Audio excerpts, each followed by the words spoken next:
Welcome to CMD news. నా పేరు కామాక్షి. ముందుగా నేటి వార్తా విశేషాలు.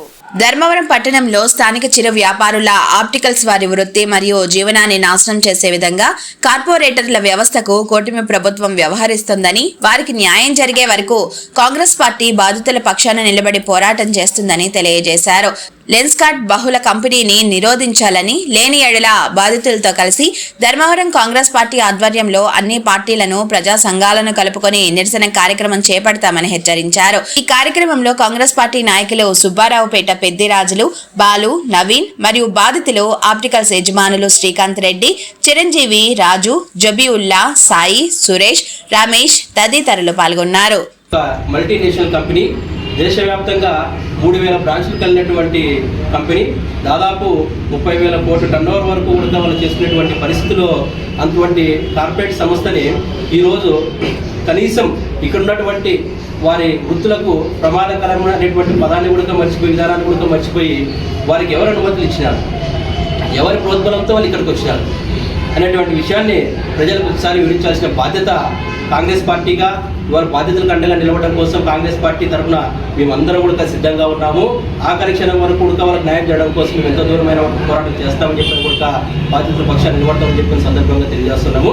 ముఖ్యంగా ఇటు జరుగుతున్న పరిణామాలు చూస్తే ఒక్కసారి ఆలోచిస్తే ప్రత్యక్షంగా పరోక్షంగా 200 నుంచి 300 కుటుంబాలు ఈ వృత్తి మీద ఆధారపడి బతుకుతా ఉన్నటువంటి షాపులు.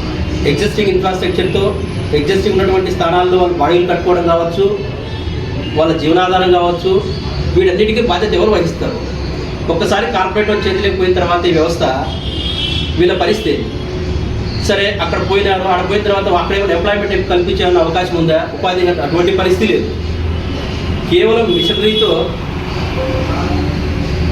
కార్పొరేట్ అలంకారంతో, మాయజాలంతో ఇక్కడ ఉన్నటువంటి స్థానికంగా ఉన్నటువంటి చిరు వ్యాపారుల్ని నాశనం చేసే విధంగా ఈ కూటమి ప్రభుత్వం నడుచుకుంటా ఉంది. దీని కనీస బాధ్యత, పరిజ్ఞాన అవగాహన లేకోకుండా మరి ఎవరి అనుమతి విషయాన్ని కూడా పదే అడుగుతా ఉన్నాము.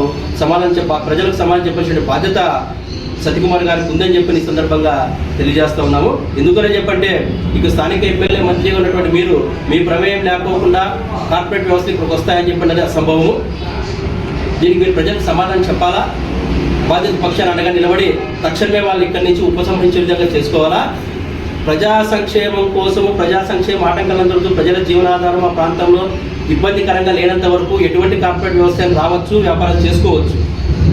కాకపోతే ఒక సంస్థ రావడం వల్ల ఎన్ని కుటుంబాలు నాశనమైనటువంటి ఆ సమీకరణని, ఆ జనాభాని దృష్టిలో ఉంచుకొని వారికి అనుమతి ఇవ్వాల్సిందిగా మేము కాంగ్రెస్ పార్టీ తరఫున నివేదిస్తూ ఉన్నాము. ఒకవేళ అలాంటి పరిస్థితులు వచ్చినాయని చెప్పి అనుకోండి, సరే చేనేతలకు ప్రోత్సాహకరంగా మనము వాళ్ళకి ఇస్తున్నటువంటి విధంగానే ఇటువంటి చిరు వ్యాపారాలకు కూడా, శాశ్వతమైన చిరు వ్యాపారం నమ్ముకున్నటువంటి వ్యక్తులకి ప్రోత్సాహకంగా ప్రభుత్వాల నుంచి కూడా మీరు విలువైన పరికరాలు కావచ్చు, సబ్సిడీలు కావచ్చు వాళ్ళకి కల్పించి, మీరు ఎట్లా వైద్య ఆరోగ్య శాఖ మంత్రి వాళ్ళే కదా, సో ఇది కూడా మీ శాఖ కిందకి వస్తుంది కదా. ఒకసారి ఈ చిరు వ్యాపారాలందరినీ కూడా దృష్టిలో పెట్టుకోండి. దాదాపు 200-300 కుటుంబాలు ఉన్నాయి. వీళ్ళకి ప్రభుత్వం తరఫున ప్రోత్సాహకాలు ఇవ్వండి. మిషన్లు సబ్సిడీ కావచ్చు, బాడుగలు లేకపోకుండా మున్సిపల్ కాంప్లెక్స్లు ఇవ్వండి. ఎంతో కొంత ఓటు ఉంటుంది కదా, ఎన్నో మున్సిపల్ కాంప్లెక్స్లు ఖాళీగా ఉన్నాయి. మున్సిపాలిటీ లాభాపేక్ష కాకోకుండా మానవతత్వంతో ఈ రకంగా చేతి వృత్తుల్లో శాశ్వతమైన ఉపాధి నమ్ముకున్న వాళ్ళకి ఇబ్బంది లేకోకుండా వాళ్ళు ఉపాధి కల్పన కల్పించండి. ఎన్ని ఖాళీ లేవు మున్సిపల్ కాంప్లెక్స్లు ఇక్కడ?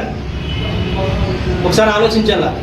చిరు వ్యాపారులు స్థానికంగా ఉన్నటువంటి వ్యక్తులకి, కుటుంబాలకి, జీవనాధారానికి ప్రమాదం కాకోకుండా ఎటువంటి కార్పొరేట్ వ్యవస్థకైనా కూడా మేము సహకరిస్తాం కాంగ్రెస్ పార్టీ తరఫున.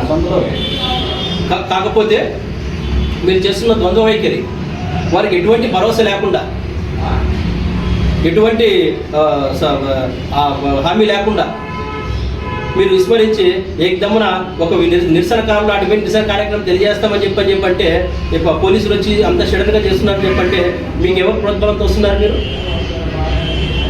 ఒకసారి ఆలోచించండి. మరి వీళ్ళ జీవితాలు కాదా? ఎక్కడో బాంబేలో ఉన్నటువంటి వ్యక్తికి, కార్పొరేట్ వ్యక్తికి మీరు దాసోహమై మీరు వాళ్ళు చెప్పిన పనులు చేస్తూ ఉంటే మరి ఇక్కడ స్థానికంగా ఉన్న వాళ్ళ పరిస్థితి ఏం కావాలి అధ్యక్షుడా?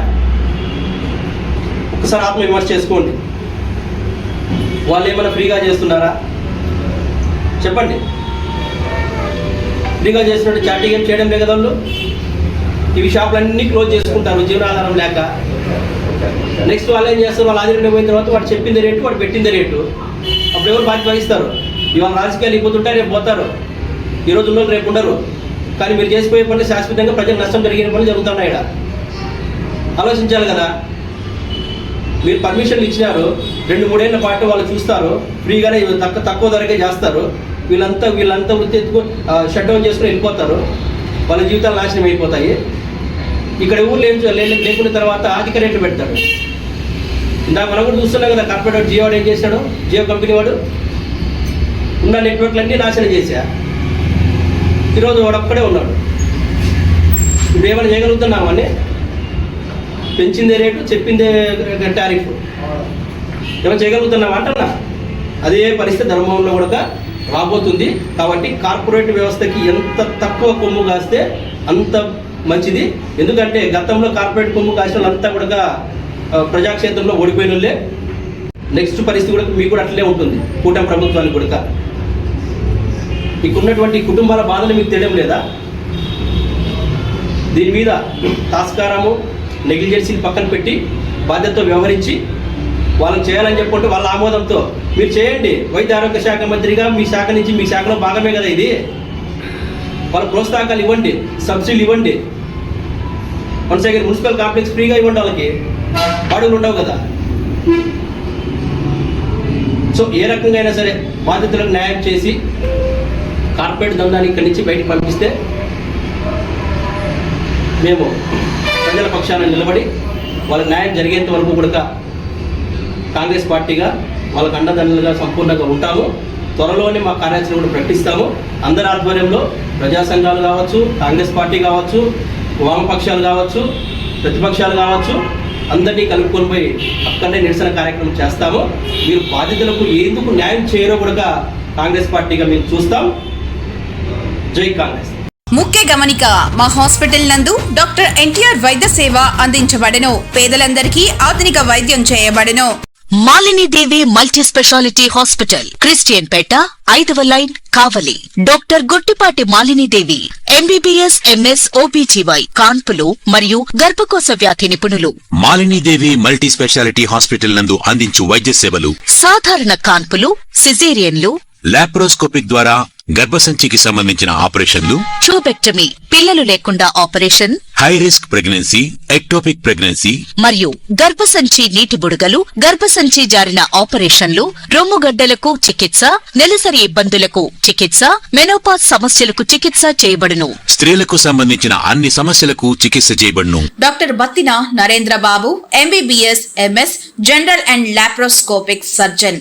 లాప్రోస్కోపిక్ ద్వారా అపెండిసెక్టమీ, 24 గంటల కడుపు నొప్పికి చికిత్స, హెర్నియా మరియు పిత్తాశయంలో రాళ్లు తీయబడెను.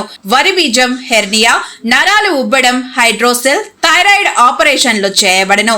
Malinidevi multi speciality hospital, Christian Peta, 5వ లైన్, కావలి. ఫోన్ నంబర్స్ 9398665676 మరియు 08626245167.